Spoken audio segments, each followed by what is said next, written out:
Hello, and good evening, everyone.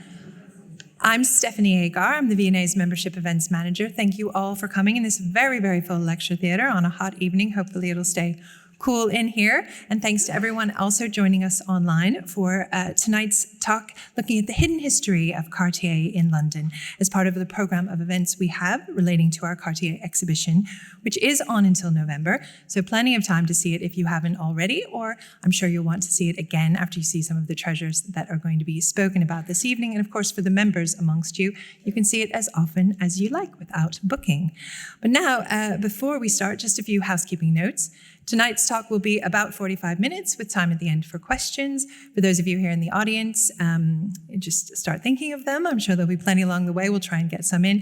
For those of you online, you can put them in the box at the bottom of your screen. And also Francesca will be staying afterwards to sign. And also if we can't get to all the questions, I'm sure she'll be able to answer them afterwards. Also for everyone here on site, do please make sure your phones are off or switch to silent. As you can see, we're recording, so no need to video record, please no flash photography, and really keep all photos to a minimum for your benefit and everyone around you. And also, like I said, for everyone here on site, we hope you can join us downstairs afterwards where Francesca will be signing and we'll have some drinks. But now, of course, I am very happy to introduce our speaker, author and lecturer Francesca Cartier Brickell, who's, let me read this correctly, great-great-great-grandfather, I want to get all the greats in there, founded Cartier in 1847. The beautiful book, of course, you saw on your way in was the results of years spent independently researching her family's history and the business they founded, in part spurred on by fortuitous discovery of some family letters that she made at the home of her late grandfather, Jean-Jacques Cartier, who ran the London arm of the business, the last in the family to manage and own a branch of the world-famous jewelry house. Now, I know you're keen, like I am, to hear some of those hidden London stories, so please join me in welcoming to the stage Francesca Cartier Brickell.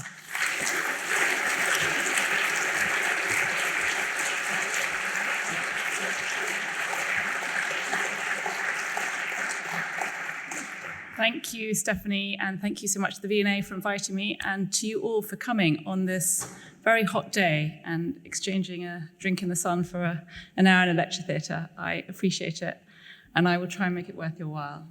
I'm really excited today to talk about Cartier London. I think it's a story that's been slightly forgotten through time. Cartier London was a distinct company from Cartier Paris and New York in the time of my great-grandfather and grandfather. It had its own employees, it made its own jewels, and I think it's a fascinating topic and a perfect time to talk about it because there are so many wonderful Cartier London pieces on view at the exhibition. I have been to quite a few Cartier exhibitions, and I've never seen so many Cartier London pieces on display. I think the curators, Helen and Rachel, did a brilliant job. So let's dive in. So just a quick bit of background first. There were three Cartier brothers who took over their grandfather's small Parisian firm in the early 20th century. Louis, Pierre, and Jacques, and they had an almost fairy tale mix of talents. Louis was brilliantly creative, Pierre was an amazing businessman, and Jacques, the youngest, was a bit of a mix of his two eldest, but also the gem expert of the family. And my grandfather told me the story of how when they were kids, they'd taken a map of the world and literally split it between them with a pencil. They'd had this dream to transform their grandfather's small business into the leading jewelry firm in the world. And they decided that they were going to do this, they'd have to divide and conquer. So Louis said he would take Paris because he was the eldest and that was his right. Pierre, the middle one, wanted to go to New York, and that left London for Jacques, my great-grandfather, which is why I'm here in London today. There was a trunk of letters that I discovered in my grandfather's cellar a few years ago, as Stephanie mentioned, that inspired my research into the family and my book. And they really highlight the bond and the ambition of the brothers. And one of them now greets you as you walk into the exhibition, which I think is lovely, setting the tone for the jewels that follow. They say, together we dreamed of the greatness of our house, and together we took it to all four corners of the globe. So London being one of those corners, it was set up in 1902. No coincidence, it was that year. It was at the coronation of Edward VII. It was apparently him who called Cartier Kings of Jewelers and Jewelers of Kings. And he was said to have asked Cartier to open a branch in London in time for his coronation, so his guests could buy their tiaras without having to cross the channel. Where to set up? Well, location was everything for the Cartiers. In Paris, they had Rue de la Paix. In London, it had to be Mayfair. And apparently it was Alice Keppel, the mistress of Edward VII, who helped Cartier find their location in New Burlington Street in 1902. It was actually Pierre, the middle brother, who first set up Cartier London. Jack was too young at this time, and he joined the firm a few years later. So you can see, I love this photo on the left. You can't even see the Cartier sign.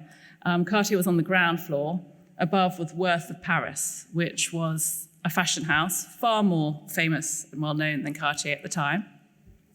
Linked to the Cartiers by marriage, André Caroline Worth had married the eldest brother, Louis Cartier. Not a happy marriage, but brilliant for the business. The Worth family brought funds and connections to the Cartiers. And it meant here, it was brilliant because ladies would have all heard of Worth, and they would go to buy their dresses and they couldn't help but on the way up walk past the Cartier window and think maybe that necklace would look good with this new chiffon creation. In 1909, it was Jack who moved the branch to where it is today, New Bond Street. Much bigger, more prominent location. And here's Jack at his desk in New Bond Street soon after they moved there. What was he like? Well, my grandfather always spoke of him in reverential terms, but it was hard for me to know how much of that was a son's love for his father. But then when I discovered these letters, I saw that really so many people adored Jack, everyone from all walks of life, from the highest clients to those who worked for him. He was a very spiritual man. I talk in my book how he actually wanted to be a priest, but his brothers told him that his duty was to their fraternal trinity rather than the Holy Trinity, and so he went to join them in the business. And he was also a great artist. This quote is from, I'll read you the whole quote, it's from his obituary, which was written by one of his clients and friends, Margot Asquith, Lady Oxford, the wife of the wartime Prime Minister H.H. Asquith. And she wrote this lovely obituary, which I think really sums him up. She said, "Jewelers are not always great artists, but this was not the case of Jacques Cartier. He was rarer than a great artist or dealer in precious stones.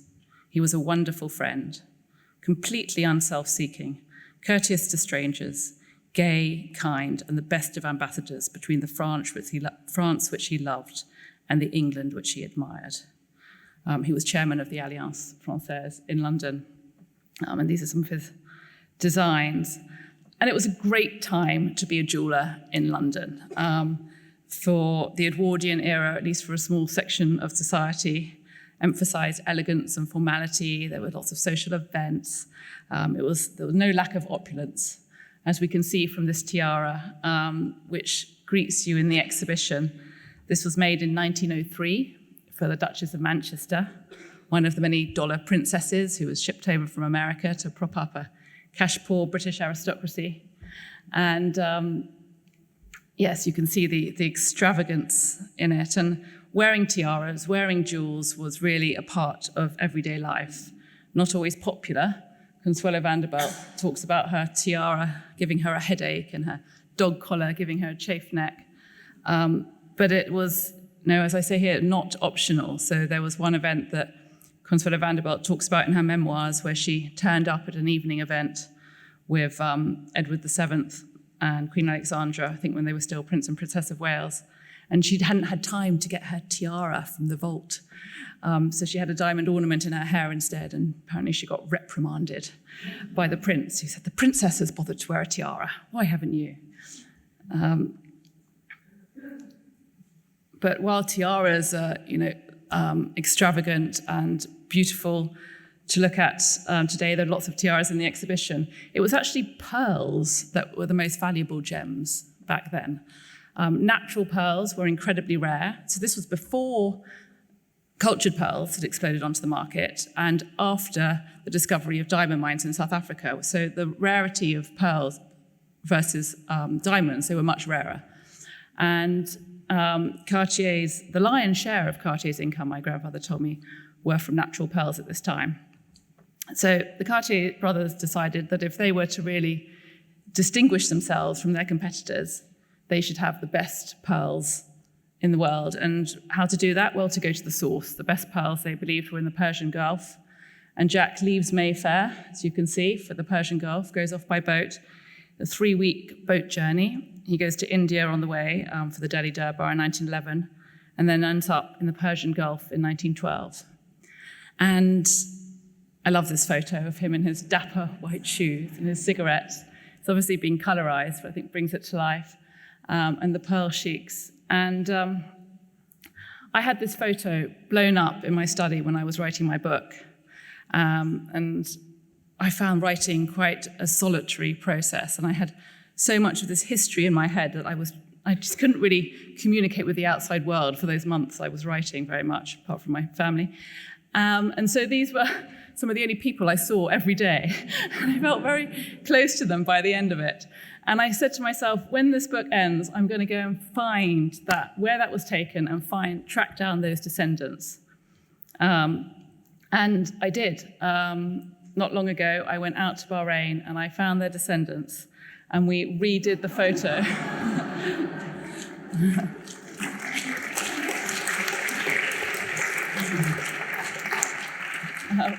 Which was really fun, involved someone rushing off to find a cigarette so I could mimic my great-grandfather. But it was also an incredibly moving moment because meeting these descendants, I found out how important that photo was to them as well. They'd had it in their house for all those generations. And the fact that Jack Cartier had come and bought pearls from them was very important to them. And it was an incredibly moving evening, actually. They brought, in some cases, they'd flown in. They didn't all live in Bahrain anymore. They'd flown in from all over, and they brought entire extended families, aunts, uncles, nephews, grandchildren. And yeah, it was a really lovely moment. We thought how nice that our ancestors are hopefully looking down on us, smiling, making those same connections, a century later. I even found the great grand donkey. You can see the same big ears of the donkey that Jack took to get from the shore to the pearl fishing boat. When he came back to London, Jack used the fact he'd been on this trip to really advertise the fact that Cartier had some of the best pearls in the world. They were importing them from the source, as he says here. He used photographs, images from the trip. And yes, helped cement Cartier's position in London as a really a jeweler of a great reputation. But not long after that trip, war broke out, and it was really terrible time. These three brothers had, by this stage, New York branch had been opened as well. The three brothers in different locations trying to grow their business, and then war breaks out. They're all called back to France. Jack is the only one who actually fights at the front. Louis and Pierre take safe war jobs and urged Jack to do the same, but Jack refused. I said he was a spiritual man, and he really believes that he shouldn't be treated any better than any of his fellow Frenchmen. So he he's an officer of a cavalry regiment, and he gets very ill in the war. He gets tuberculosis, he gets gassed. His lungs would be a problem for him all his life and actually cause an early death in the end. But I love this photo here with, this is towards the end of the war, with his two young daughters. You see in the background his wife, Nellie. So him and Nellie adored each other, and they'd met just before the war, well, a couple of years before, and Jack had asked Nellie's father for her hand in marriage. And her father, a very wealthy banker, John Hargis, who in fact was a business partner of JP Morgan and set up Morgan Hargis Bank in Paris. His bust actually is still in the JP Morgan Bank in the Place Vendôme in Paris. But anyway, John Hargis said, "No, you can't marry my daughter." He thought that Jack was beneath his daughter.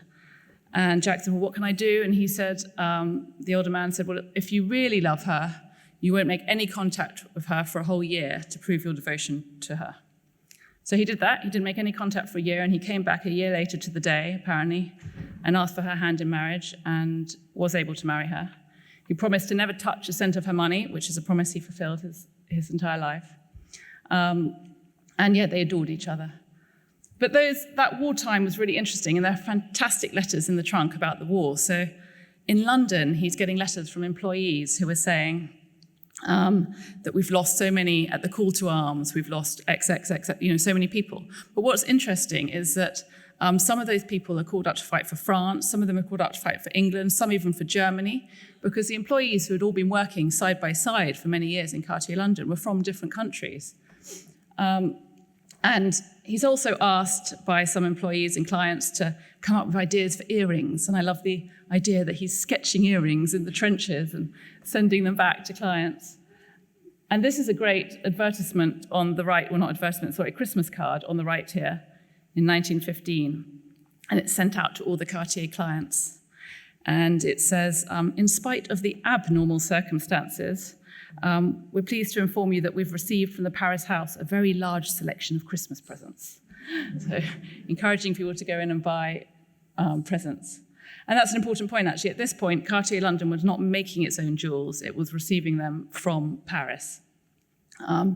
This on the left is an example of a piece that was sold at this time in 1914, a beautiful tonneau watch, which was a gift from a father to his son who was going off to fight in the war. After the war, the brothers all survived. My great-grandfather was born in 1919, just at the end of the war. And the 1920s was a great time to be a jeweler as well. So I thought I'd read you a quote from an employee of Cartier London at that time who describes what it was like walking into Cartier. In the 1920s, Cartier London was a replica of Cartier in Paris, but perhaps even more upstaged than the establishment in Rue de la Paix, having an added barrier of English reserve. Anyone would think twice before entering. Bevel mirrors, reflected walls draped in rose-pink moire, glinting candelabra, and discreet touches of gilt. And then he talks about the salesmen who are all sitting at desks as you enter. Salesmen sat like directors of a merchant banking house behind discreet leather-topped tables. They would discuss anything but diamonds, the season at Deauville, the racing at Longchamp, Dear Lady Astor, or the scandalous behavior of Isadora Duncan, while the elegant female in the cloche hat would cross her exquisitely clad legs, and a dapper assistant would slip off stage to check the lady's financial standing at her bank. Not sure you'd get away with that today. And Jack also started the workshop in London, English Artworks, which was set up above the showroom, set up in the early 20s. This is a photo in about 1930, and you can see how busy it is at that stage. And Jack had actually worked a bit in New York before with his brother Pierre, and he brought over from New York the workshop manager, Felix Bertrand, to help him set up the workshop. But he felt very strongly he should hire English apprentices, and that's what he did. And you didn't then at that stage train just to be a jeweler. You were either a mounter, a setter, a polisher, an engraver, and the apprenticeship was many years, 5 to 7 years. This beautiful pendant brooch on the left, which you can see partly, is an emerald pendant brooch, was bought by a visiting American, Marjorie Merriweather Post, when she came to Cartier London. And I think that's really interesting, the fact that each of the Cartier branches, because they had their own teams and their own designers, they were creating very different pieces. So a client from one location would love to go to a branch in the other location to see what treasures they could discover there. So Jack, Lady Asquith in her obituary mentioned that he was, a great artist. And like his brother Louis, he kind of really emphasized this never copy, only create family motto, the idea that inspiration should be taken from everywhere except from existing jewelry. And there's a great memoir written by a young designer who joined in the 1920s. And he joined as a young apprentice. And he was nervous and didn't know how to come up with his first idea for jewelry. And Jack reassured him. I'm quoting, he said, Jack had said to him, everything grows from something that comes before. And his room contained a library of things that had gone before. Not only books, but also Chinese carpets, Celtic bronze work, Japanese sword hilts, arabesques. And so the designer describes how he's set up at a little table in the corner of Jack's office.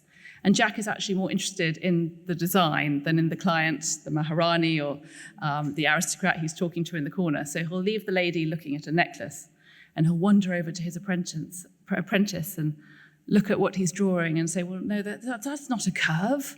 This is a curve. And he'd take down a big book from his library, a book on, not on jewelry, but on Chinese furniture. And he'd turn to a page of a Chinese table and point at the curve on the leg of the table. And he said, that is a curve. That is what you want in your earring.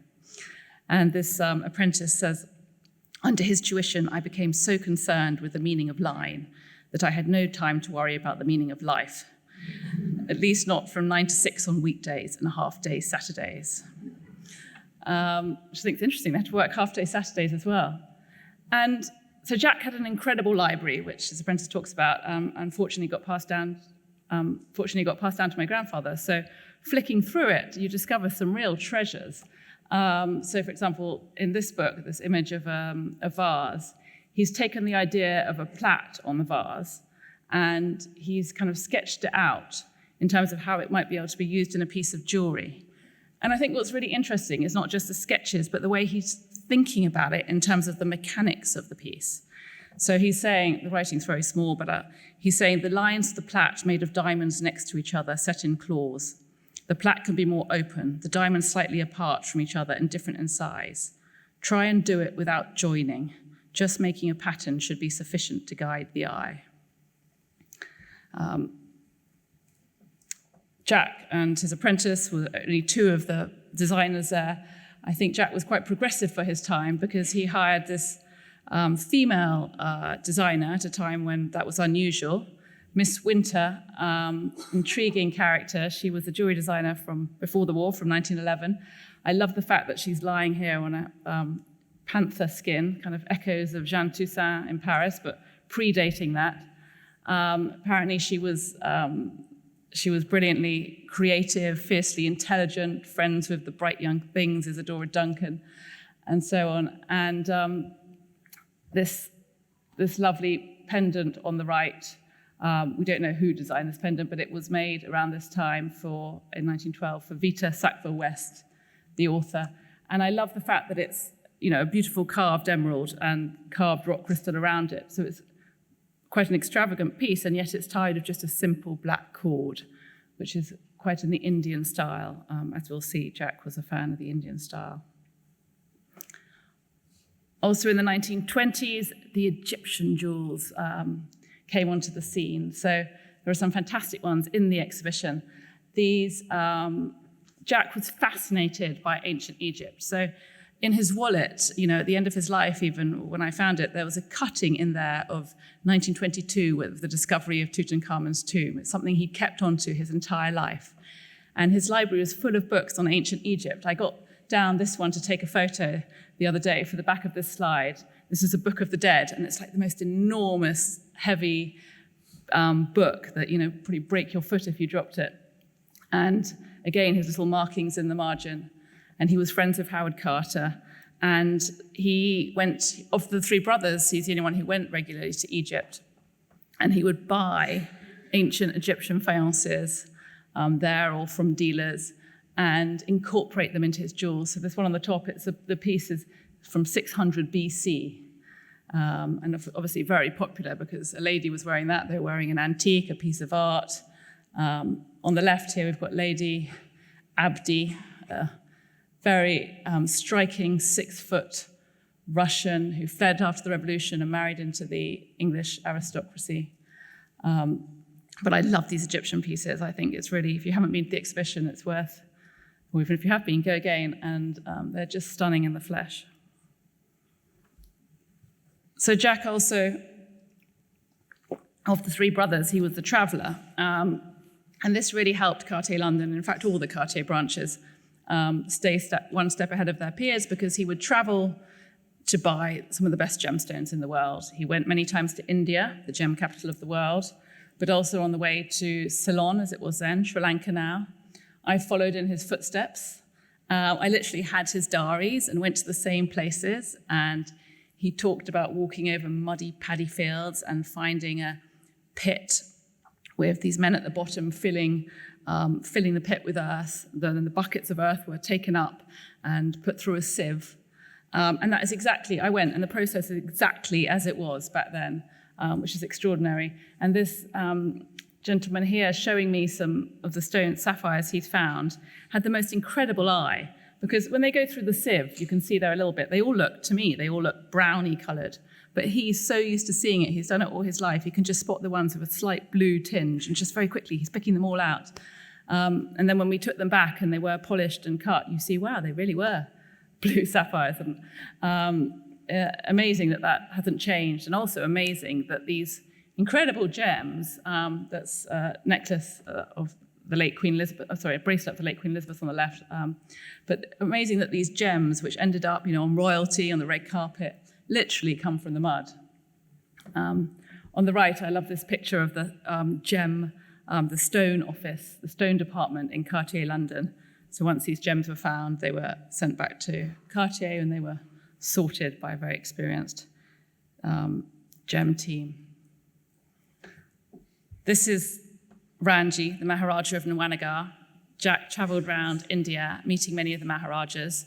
And in fact, it was a custom of the Maharajas that really helped Cartier London, and indeed all branches of Cartier, survive in the difficult years of the Great Depression in the 1930s, because they kept buying gems. So Ranji, who was a famous cricketer as well, actually, he was a good friend of Jack. Jack ended up building a house next to his house in Dorking so that Ranji could come and visit whenever he wanted. He had an emerald collection that Jack said was unrivaled in the world. And he also commissioned a necklace that, for Jack, was, he called it the realization of a connoisseur's dream, the necklace he was most proud of.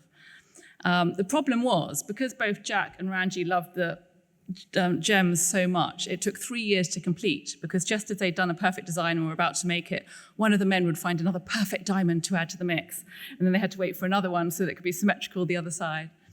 And this is his nephew here holding the necklace, the next Maharaja. Ranji sadly only had 2 years to wear it before he passed away. And what I think is interesting about this necklace as well is that Jack said at no other period in history could this necklace have been possible. It was only possible because of the earth-shattering world events. You'd had the Russian Revolution, the First World War, the Great Depression. All these events had caused these families who had held some of the most amazing diamonds in the world and forced them to sell their diamonds all at about the same time. So these diamonds, which hadn't been in the public eye for generations, were suddenly on the market. And that's why this necklace could be made at that time.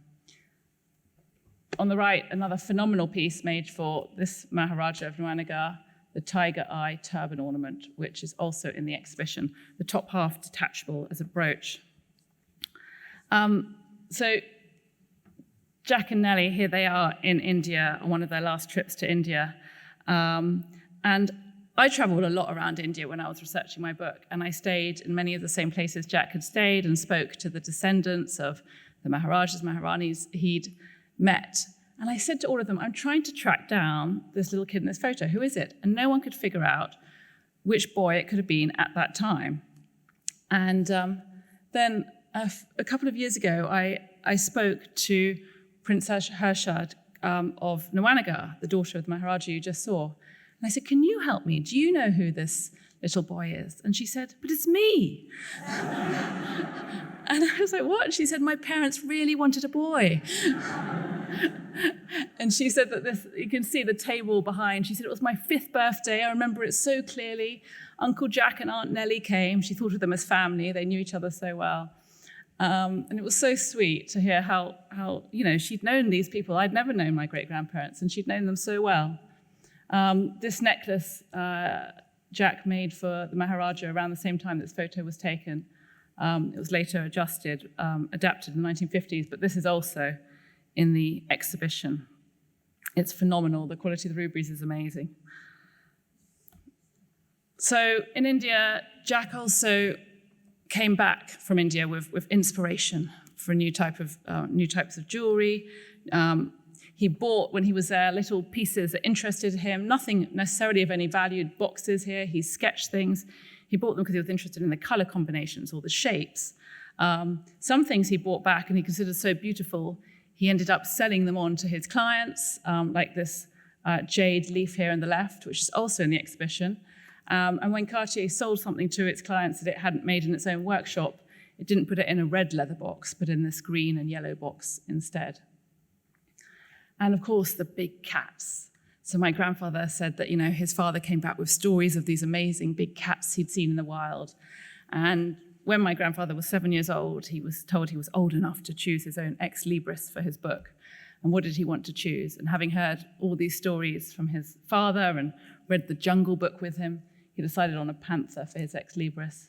And I thought it was fun to show you a very early Cartier London big cat, before World War II. Of course, big cats became popularized after World War II. Duchess of Windsor wore them. There are some fantastic examples of Paris big cats in the exhibition, but none, I think, of London. So I thought it was fun to show you this very early, beautiful brooch. And of course, Jack was also inspired by the colors in India. He writes about it in his diary. He's almost overwhelmed. Out there, everything is flooded with the wonderful Indian sunlight. One does not see as in the English sunlight. He is only conscious that here is a blaze of red and there of green or yellow. It is all like an impressionist painting. And he buys these carved gemstones, rubies, sapphires, emeralds, and he brings them back with him to Europe. Whenever he comes back, he tends to stop, first of all, in Paris, because he comes through France on his way back to London, and he shares his stones and his ideas for new jewelry with his brothers. And so in this period, the 1920s, this Indian style of jewelry, now known as a tutti-frutti style, but back then Jack called them his Hindu jewels, was created. And this is a fabulous one, a Bondo made in 1928, bought by Lady Mountbatten, rather aptly because she would go on to become the Viceroy of India. And it's convertible into 2 bracelets. And actually the design for how it's convertible is in the exhibition along with the Bondo itself. So coming back to Europe, Jack and Nellie were great parents. They adored their children. They had 4 children. Fortunately, there are only 3 in this photograph, but they did have 4. Jacko, Alice, my grandfather Jean-Jacques, and a younger brother Hargis. And in fact, excitingly, the descendants of Jacko and Alice are here tonight, as well as us, of course, descendants of my grandfather. And they spent a lot of their family holidays in St. Moritz. They had a chalet there. They all loved skiing. You can see this fun little ski brooch, Art Deco ski brooch from Cartier London on the right. And my grandfather remembers magical times in St. Moritz with his father. He said, because his father was relaxed there, they were on holiday, and he would spread out, Grandpa said he remembers his father spreading out all the designs on the floor of his bedroom and saying, right, which one do you like? Why do you like it? And giving him a bit of a training, the future eye of a jewelry designer. This brooch on the left is a fantastic piece. It's a piece that Jack made for his wife, Nellie. The amethyst in the middle was her birthstone. The 4 diamonds around the edge represented their 4 children. And you might be able to see a thin sapphire line around each diamond. That was Jack's birthstone, sapphires. So the idea was it was a whole family in a jewel. 1930s, not great for Cartier generally, with the Great Depression. But in England, London was better than the other branches in terms of the jewelry trade, because it was buoyed by coronation preparations. In early 1936, George V dies and the coronation preparations start. This advert on the right, you see a crown with a tiara convertible into a necklace that Cartier placed in vogue at that time. The idea, come and buy your tiaras for the upcoming coronation. And this fantastic one in the middle, a halo tiara, made in 1936, bought later that year by the Duke of York.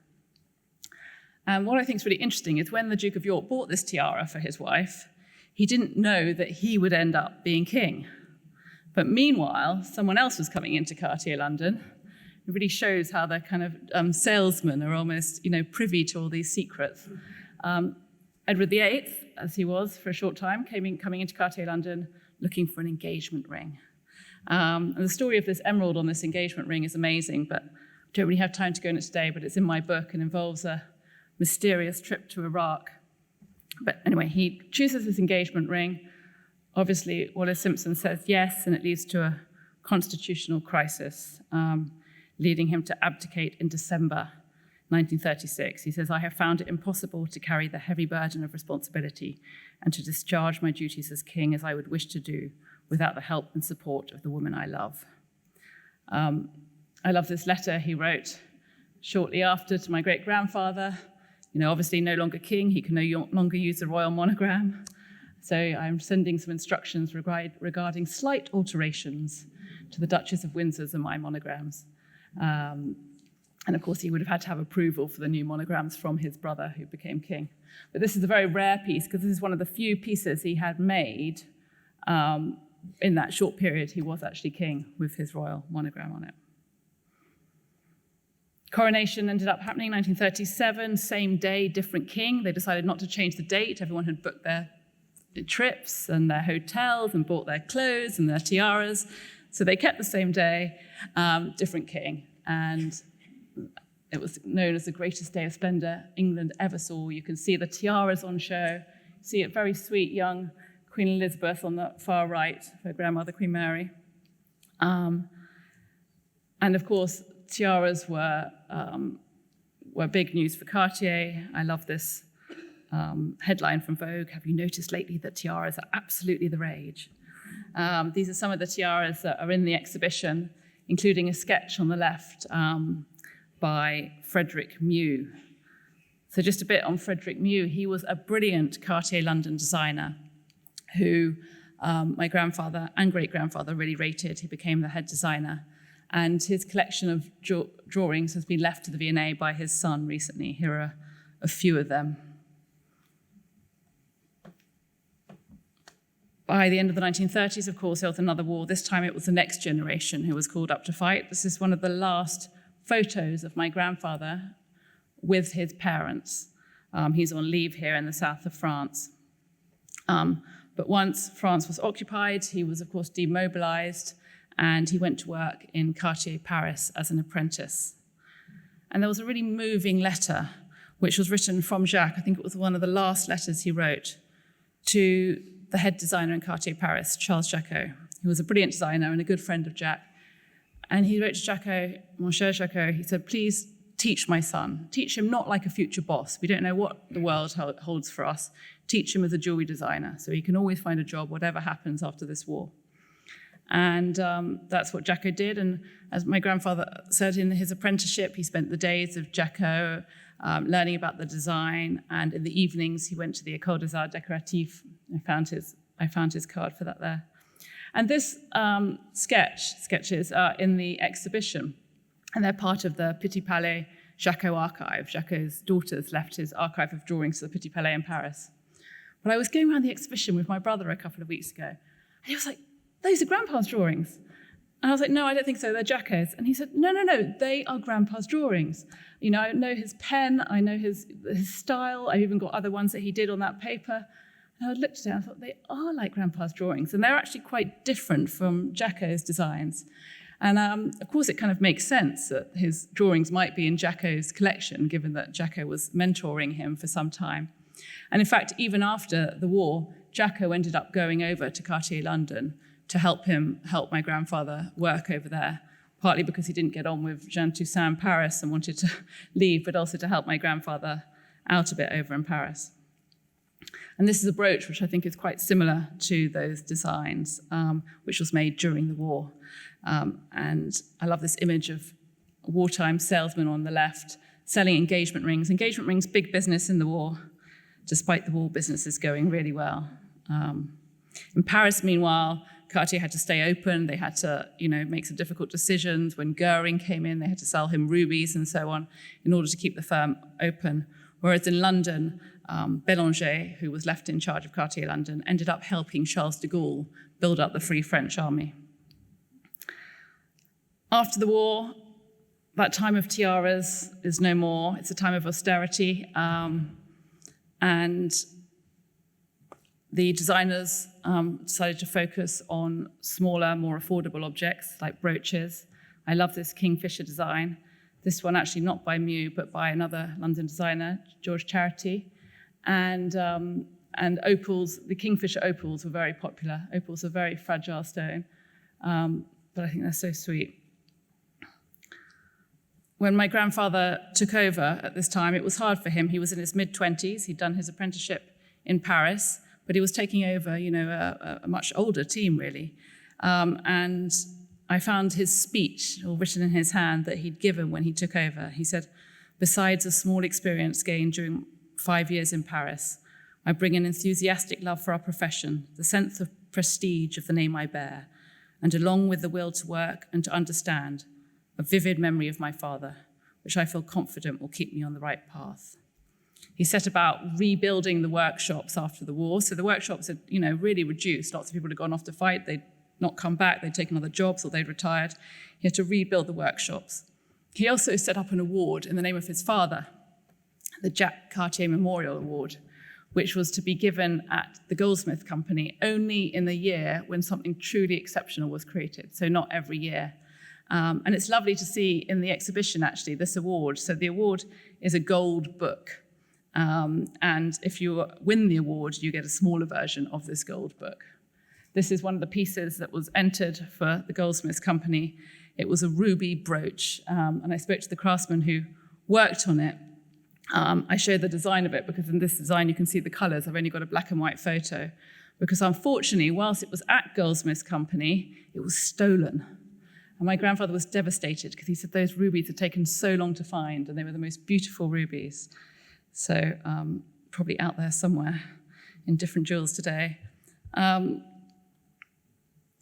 I said after the war they focused on smaller pieces, but there were some big commissions, and one of them was the brooch for the Queen. So she'd been given, Queen Elizabeth, well, Princess Elizabeth as she was then on her wedding, been given an enormous pink diamond by a Canadian geologist, Dr. Williamson.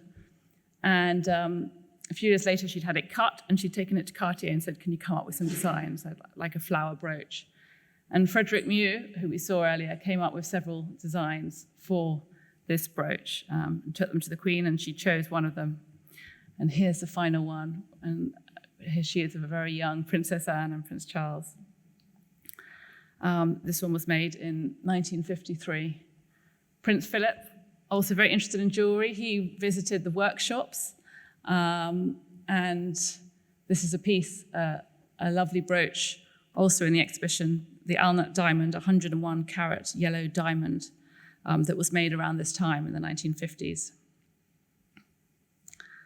So one of the joys of researching the story is all the amazing people I've met all over the world. And I've tried to interview as many craftsmen as I can, not just from London, but from Paris and New York. But one of these, a mounter, George Puddle, he's in his 90s now, and he's full of amazing stories. Really, yeah, it's always such fun to see him. So he told me the story about a leopard. My grandfather, like the big cats, had wanted him to make a leopard brooch. And Dennis Gardner, the brilliantly charismatic designer of the time, bow tie wearing, great fun, larger-than-life character, had drawn a beautiful design. And George had got the design and was starting to work on the brooch. And then my grandfather came up to the workshop. My grandfather spent a lot of time in the workshop and the design studio, by the way. He wasn't so keen on the selling part, but he loved being in the creative part. So he came up to the workshop and said, "Mr. Puddle, I think we've decided that we're going to make it with an articulated tail, fully articulated from the top. And the paws should move as well." And George is like, "Okay, sir, yes." Realizing how much more work this is and how he's going to do it. So he sets about doing this and ends up creating this fantastic piece. And he talked about how, so it's all yellow diamonds because it's a leopard, but underneath on the tummy, it's white diamonds. And he said that how Grandpa had found all these yellow diamonds, but many of them were in silver jewelry, and Grandpa hadn't wanted the setter to try and unset them in case it had hurt the diamonds, so they'd left it overnight and left these jewels overnight in nitric acid. And George described coming in the morning and seeing all the diamonds just lying there in the acid. So he made this piece, and it was brilliant, apparently, and it won that Jacques Cartier Memorial Award at Goldsmiths Company. And in fact, if you see the award in the exhibition, you'll see there's a page next to it of previous winners. In 1965, you'll see George Puddle, and this is what he won it for. So it was great success. And then he gets the call to come into the boardroom to meet my grandfather. He said, Mr. Cartier wants to see you. So he thought, what have I done wrong? Goes down to the boardroom, and he just tells the story of how my grandfather's standing there like this. And he goes, I'm terribly sorry, Mr. Puddle. And George says, okay, why, sir? And my grandfather says, Mr. Castle, who was the salesman, has sold your leopard.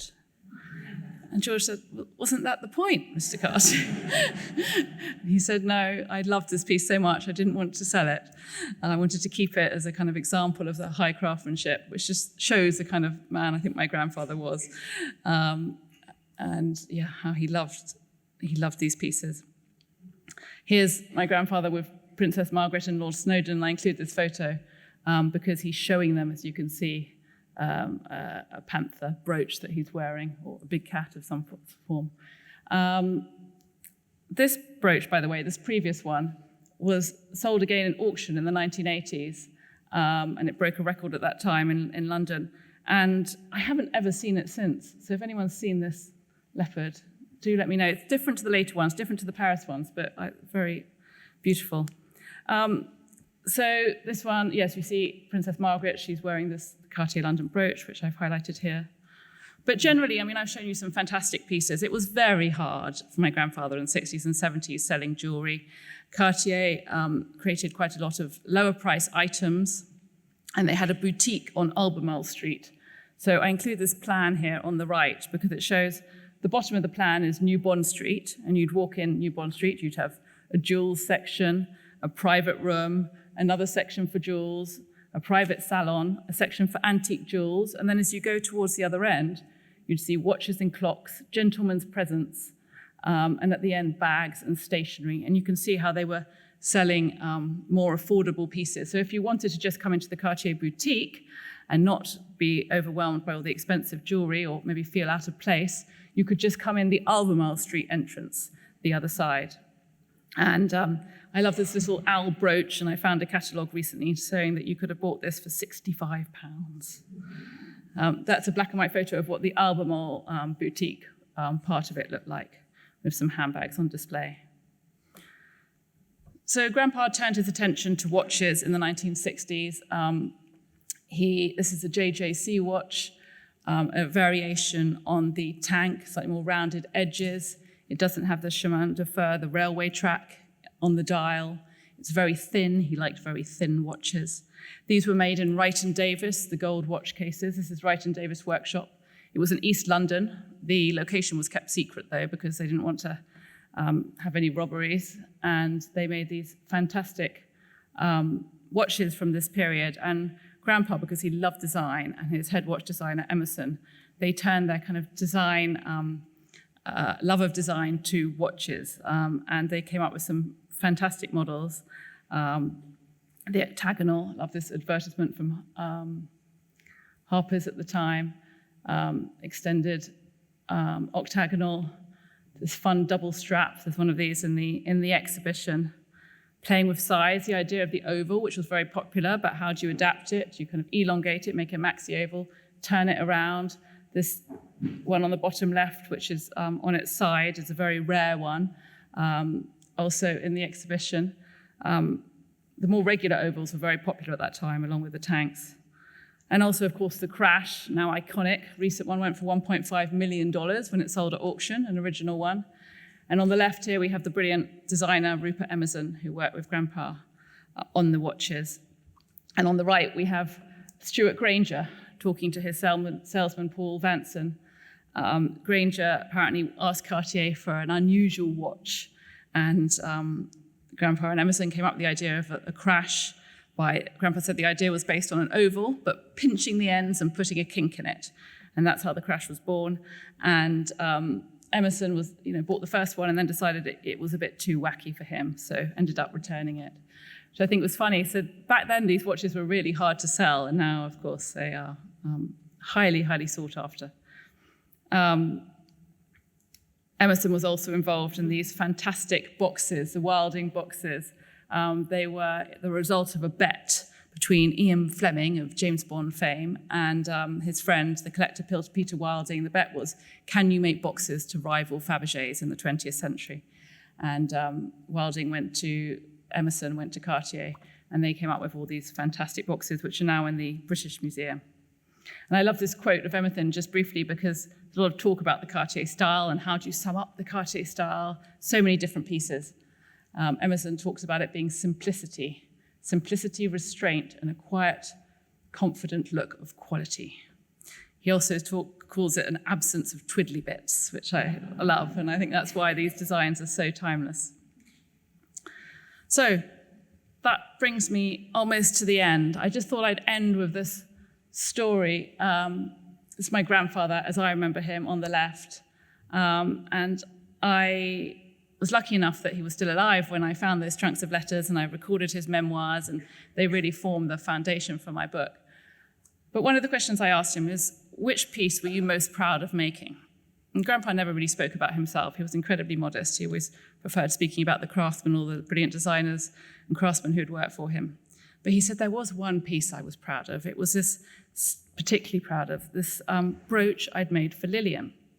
So here's Lillian on the right. She was his sister-in-law, my grandmother's younger sister. And she had married King Leopold III of Belgium during World War II. And so she was a big jewelry client. She shopped at a lot of jewelers, but this was a piece that was really important to her. And so she went to my grandfather because she knew he would do the perfect job for him. So she loved stags, Lillian, and she was very involved in the conservation of stags. And she took Grandpa out to Belgium and to show him the stags in the wild. And he talks about having to stay up all night in this lookout hut with her just to see these majestic stags in their mating season. He said they made such a racket bashing their horns, and I can't see why the females would have liked that. But anyway, he said the best part about it was the next morning, the breakfast the next morning. But then he goes back with her and he talks about this idea that she had for this stag brooch, and she wants a full relief of a stag's head with the antlers and everything. And he sketches the design and takes it back to London with him and shows it to his designer, Dennis Gardner, who comes up with a proper design and a 3D model, and they work out how it will be worn. The 3D model's in plasticine, so where would you attach the brooch pin, how will it be worn so the antlers don't come too far forward, etc. And then it's given to the brilliant team, and Grandpa said it was an incredibly difficult piece to make because unlike most brooches, it's really a full relief of a stag's head, so it's really in 3D. There are so many angles of it. And he told me how the mounter had, a mounter back then was basically a metal worker. He'd bashed this shape out of a chunk of steel. Nothing was cast back then. He bashed it out of a chunk of steel, then made a lead impression once he'd made this steel head, and then take a sheet of platinum and you wrap it between the lead impression and the steel to make the shape. Once it's in platinum, he could work it more easily. And then he put all the holes in because it had to be set entirely with gemstones.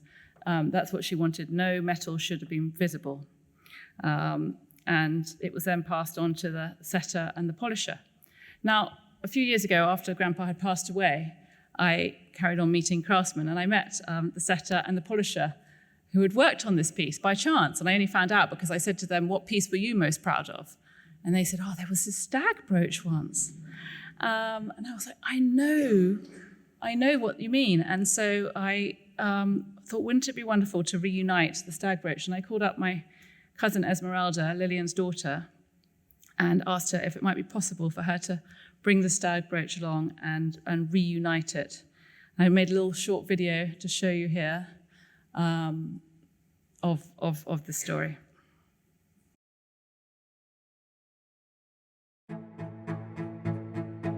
I asked my grandfather, Jean-Jacques Cartier, who ran Cartier London for several decades, I asked him once what his favourite piece was, the piece he was most proud of. His answer really caught me by surprise. I remember a stag which I had done for Lillian. If that had been in any other workshop, those stones would have popped out left, right, and centre. I became fascinated by this piece and I wanted to share a bit of the story behind it. The idea of having a jewel made from this, she took your grandfather to see it and she knew that they would do perfect work. He'd always told me, Grandpa, he said, I loved that piece. In his eyes, nothing was perfect until he told you it was. He was a diamond. And this put an idea in my head. I thought, what if I could reunite this craftsman with this piece that's been remembered for all these decades? I was pleased to get up Monday morning to come to work. I mean, I really enjoyed it. Grandpa said this one was so unusual because it was a full relief of the head. Sometimes when you see a piece, you think, yes, it's beautiful, but the engineering and the mechanics that went on behind it was so extraordinary. Because the amount of metal is not in the width, but in the depth that gave it the strength. You could actually fill every piece of metal with a diamond. Oh my God, look at that. One of the craftsmen I was speaking to said it was just perfect. And yeah, I really think it was.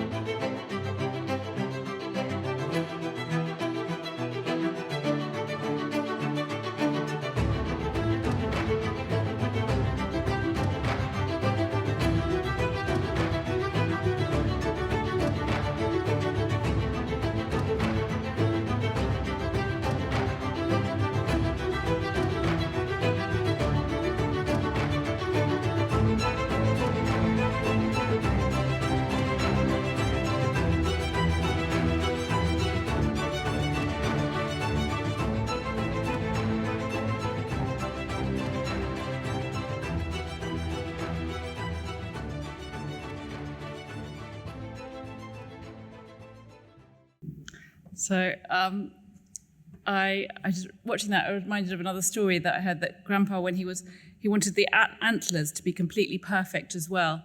So he found an antler. The deers shed their antlers every year.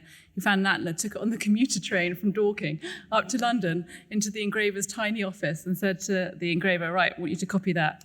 And they did, and the result is extraordinary, the texture of that antler. But the craftsmanship is phenomenal. And here is Dave Basford and Dave Surtees, who were the setter and the polisher for the piece, seeing their creation. And it was amazing going around the exhibition with them because they're both here tonight. They, as a craftsman, you're very anonymous. You're behind the scenes. And as I was going around with them, I was asking them questions and they were telling me about different pieces, and we soon had like little crowds around us listening, saying, did you make that? And finally getting this recognition that I think they really deserve. On the left there, we've got my grandfather raising a toast to all the craftsmen in English artworks, and I thought, if Dave, you wouldn't mind standing up, if that's not too embarrassing, and we could all end by giving you a round of applause.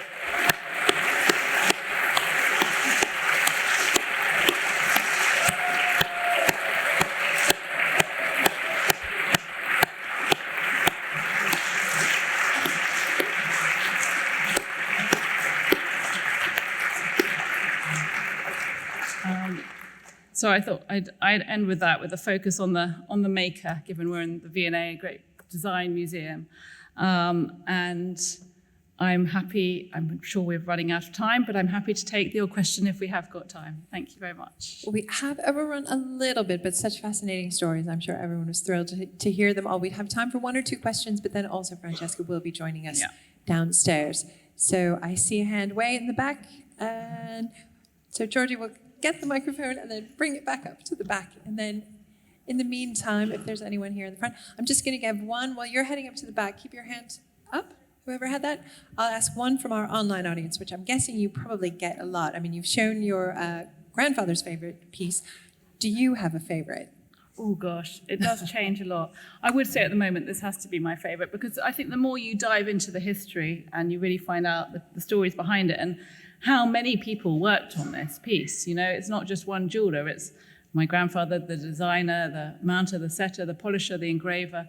And you just see how much work and love and attention went into that, and each one working at the very top of their ability, which was, them being the best in the country. It's really amazing to see it all come together in one piece. So yes, I advise you to go and have a look at it in the exhibition. Wonderful, thanks. The one up towards the back. Hi there. Hi. What would you say is the biggest thing you've learned from diving so deeply into your grandfather's history and your family's history? How does that feel, and what's the biggest thing you feel you've learned from it? Yeah, it's been amazing, actually. It's been it's become a real passion, given my life real purpose, and the connections I've made along the way have been amazing. I now feel like I've got an enormous extended family all over the world. People I will contact and say I'm researching the story, and they will, without questioning, open their homes to me, speak to me, and I think it's just realizing that everyone has got this incredible, amazing stories to tell. You also, of course, learn a lot about your ancestors. My brother said that reading my book was a bit like therapy. Kind of understood all his traits.